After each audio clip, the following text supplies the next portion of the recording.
Olá, hoje eu quero falar com vocês sobre um assunto chamado manipulação. Mas antes eu vou pedir a você que você dê aquele like no nosso vídeo, também compartilha e se inscreve aqui no canal, ok? Nós ouvimos falar muito sobre manipulação e muitas das vezes observando a vida, eu posso notar que muitas das vezes a manipulação surge de uma forma muito discreta, sutil, mas também ela vem de uma forma muito agressiva. A exemplo de idosos, quando eles fazem muita birra, ele quer te manipular para que você faça o que ele quer. Eu bem sei o que estou falando. E o que acontece quando vem uma manipulação de uma forma muito sutil? E você tem que se preocupar com esses versículos que eu vou citar. A palavra do Senhor diz em Provérbios 16, 8, que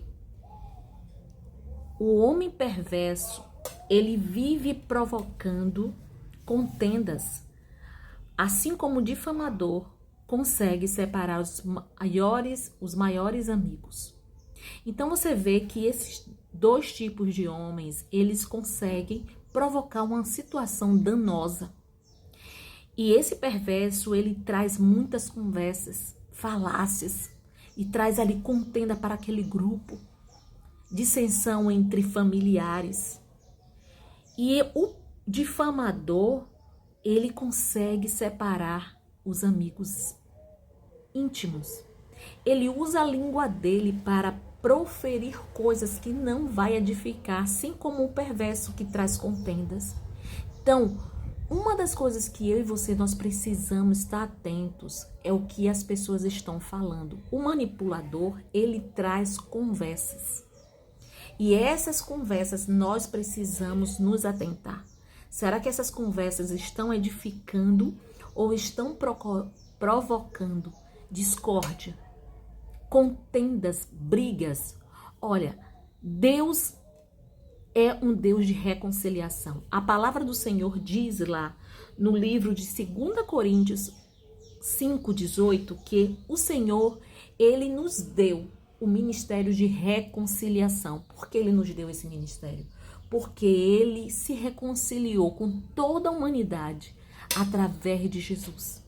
Quando Jesus morreu naquela cruz por mim e por você, Jesus nos deu acesso a Deus, coisa que estávamos antes separados. Havia um véu que separava nossa relação com Deus.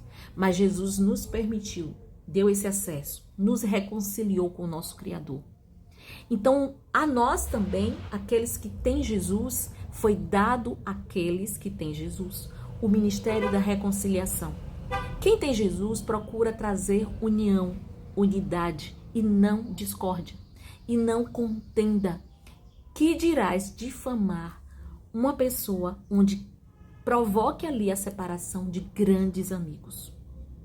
Então você tenha cuidado com o poder da manipulação. E isso acontece em qualquer ambiente, no ambiente de trabalho, na família. Isso acontece inclusive na igreja. Então eu e você, nós precisamos ter discernimento, entendimento de todas as coisas, vigilância e sabedoria. Porque de repente, alguém está falando algo com o intuito de provocar separação entre pessoas amigas, mas também trazer contenda. Se há uma separação entre pai e filhos, filhos e pais, parentescos que antes viviam bem, mas está trazendo contenda, isso não vem de Deus. E se não vem de Deus, você precisa ter cuidado sobre as palavras. O que se está falando, você precisa filtrar. E não dar evidência, destaque a isso. Pelo contrário, deixa lá, deixa o tempo passar. E não entra naquele jogo, porque é justamente para manipular um ambiente de divisão. E nós fomos chamados a trazer reconciliação. Eu sei que existem pessoas difíceis, mas o Senhor quer que venhamos a sermos amadurecidos, aprovados. E aquele que se considera mais forte suporte os mais fracos, porque um dia eles também vão conseguir ter essa mentalidade. Pense nisso. Deus te abençoe e compartilhe esse vídeo. Em nome de Jesus. Amém?